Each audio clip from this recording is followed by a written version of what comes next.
ラウンドセルを放り出して日が暮れるまで遊んでた公園のブランコ駄菓子屋、帰り道までいつも一緒。夏は川間自転車でアイスを半分こした。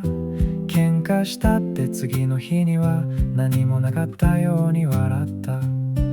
いつだったか帰り道、大人になったらどうするって笑いながら決めたんだ。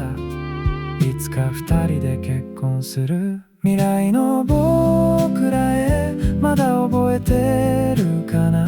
あの日二人で書いたことを今も覚えてるかな。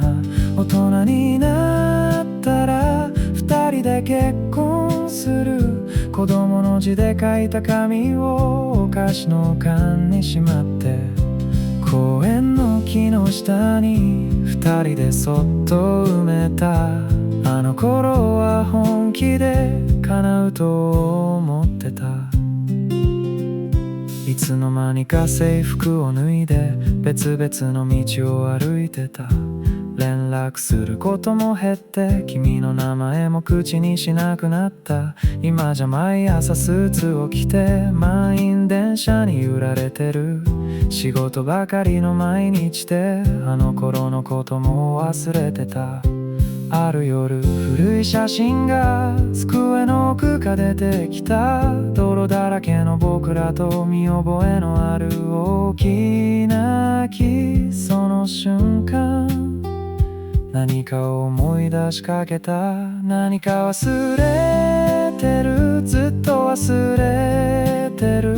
胸の奥に引っかかったままなんだったか思い出せない。写真の裏に残ってた10年後あの場所で、そこまで読んだ瞬間やっと思い出した。あの木の下に二人で埋めたものを。久しぶりの公園の木はまだそこにあった。昔より少しだけ小さく見えた。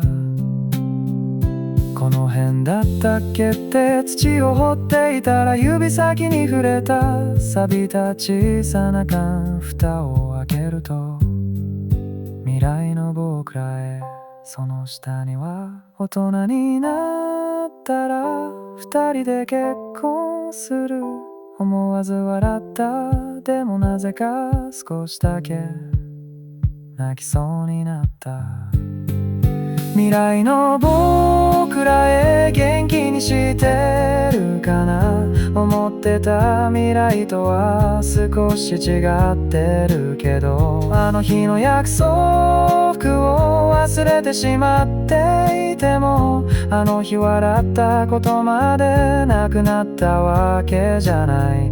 君と走った帰り道も半分こしたアイスもどうでもよかった時間ほど今はよく覚えてる。約束は叶わなくてもあの頃の僕らは確かにここにいた。それだけでなんだか嬉しかった。駅へムームー駅へムームー